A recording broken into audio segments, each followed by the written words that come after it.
Assalamualaikum warahmatullahi wabarakatuh. Perkenalkan, saya Marcelani Malisa Somboninggi dengan NIM G7012126. Nah, pada kesempatan kali ini saya akan memenuhi ujian dalam bentuk video di mana saya mendapatkan materi tentang pengaruh sosialisasi atau edukasi terhadap peningkatan pengetahuan tentang HIV/AIDS. Langsung saja.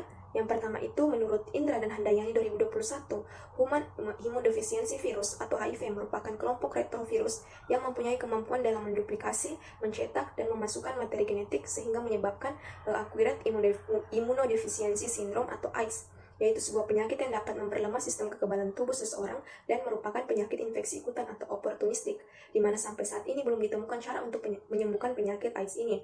Nah, untuk beberapa pengaruh edukasi yang diberikan pada jurnal ini, yang pertama melalui pemilihan strategi edukasi yang tepat, di mana dengan adanya model promosi kesehatan yang berfokus kepada karakteristik individu dan pengalaman serta perilaku kesadaran dan hasil yang spesifik.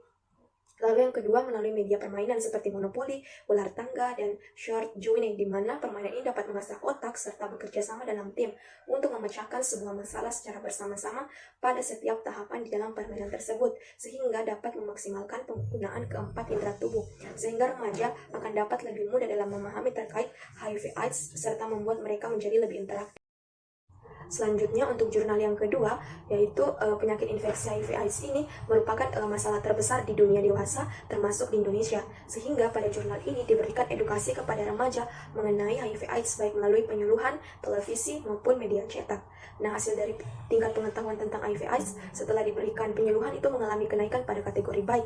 Hal ini dikarenakan pada saat dilakukan penyuluhan dengan menggunakan alat visual, remaja dapat secara langsung mengamati dan mendengarkan penyuluhan yang diberikan, di mana remaja memiliki antusias yang sangat tinggi untuk mendapatkan informasi yang menurut mereka bermanfaat untuk dirinya. Sehingga dapat diartikan dengan adanya intervensi berupa edukasi ternyata dapat mempengaruhi pengetahuan sikap seseorang terhadap suatu hal. Sikap mengenai pencegahan penularan HIV/AIDS dipengaruhi oleh pengetahuan responden terhadap hal yang sama, serta ada kemungkinan juga sikap yang sudah ada terbentuk karena faktor pengalaman pribadi, media massa, dan pengaruh lembaga agama, di mana ini dikutip menurut Hovia dan Fauzi pada tahun 2018.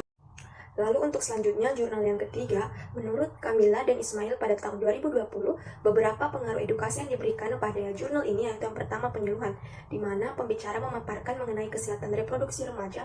Selain itu juga disampaikan tentang materi pubertas, di mana hal-hal yang harus dilakukan dan tidak boleh dilakukan oleh remaja, yang berkaitan dengan perilaku seksual yang akan menimbulkan resiko reproduksi seperti kehamilan tidak diinginkan, aborsi, dan infeksi menular seksual sampai HIV/AIDS. Lalu yang kedua, efektivitas pemberian media video mengenai HIV/AIDS juga berpengaruh pada peningkatan pengetahuan remaja, di mana hasilnya menunjukkan adanya peningkatan pengetahuan yang signifikan sebelum dan sesudah diberikan pengetahuan pendidikan kesehatan berbasis video animasi tentang HIV/AIDS.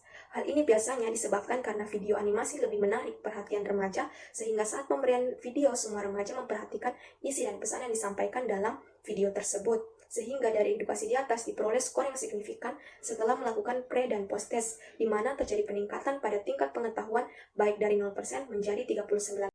Jurnal yang keempat, adapun pengaruh edukasi dari jurnal ini yaitu melalui pemutaran video tentang HIV/AIDS yang telah mendapatkan uji kelayakan HKI atau hak kekayaan intelektual, lalu ceramah, diskusi, penggalian pemahaman peserta terhadap HIV/AIDS, dan pemeriksaan VCT atau Voluntary Counseling and Testing secara gratis. Media yang digunakan yaitu video yang terdaftar HKI, PowerPoint, Audio Visual AIDS atau AVA yang terdiri dari laptop dan LCD proyektor. Hal ini bertujuan untuk memperoleh gambaran tingkat pengetahuan peserta sebelum dan sesudah diberikan edukasi tentang pencegahan penyebaran HIV/AIDS, dan diperoleh peningkatan pengetahuan setelah diberikan edukasi, di mana pengetahuan memiliki hubungan dengan perilaku remaja, baik itu perilaku baik terhadap HIV/AIDS maupun perilaku seksual pranikah. Lalu untuk jurnal yang terakhir ini berdasarkan jurnal internasional, di mana ini terjadi di Lebanon, di mana stigma terhadap ODH mempengaruhi kualitas hidup di antara populasi tersebut. Selain itu, hal ini menciptakan kelompok populasi tersembunyi yang sulit dijangkau. Kelompok-kelompok ini kemudian merasa sulit untuk mendapatkan pengobatan dan mencari perawatan. Oleh karena itu, penting untuk menerapkan intervensi dan strategi untuk mengurangi stigma ini. Salah satu strategi utama untuk mencapai hal ini yaitu melakukan upaya di tingkat masyarakat dengan meningkatkan penerimaan terhadap ODH. Hal ini dicapai dengan mendidik masyarakat dengan informasi faktual tentang penyakit ini. Selain itu, memiliki dukungan sosial sangat penting dalam meningkatkan kehidupan ODH, di mana perubahan perilaku positif dilaporkan terjadi pada mereka yang mengungkapkan status HIV mereka kepada keluarga dan teman yang sebagai imbalannya memberikan mereka dukungan emosional. Selanjutnya, mengubah sikap petugas layanan kesehatan menjadi tidak menghakimi, memfasilitasi perilaku, mencari layanan kesehatan di kalangan ODH, dan memotivasi mereka untuk berkomunikasi dan patuh dalam berobat. Cara lain untuk mengurangi stigma ini juga bisa dilakukan dengan mengajak ODH menceritakan pengalaman mereka dan melakukan advokasi untuk mendidik masyarakat. Ini menurut Youssef et al. Tahun 2021. Sekian dari saya. Assalamualaikum warahmatullahi wabarakatuh.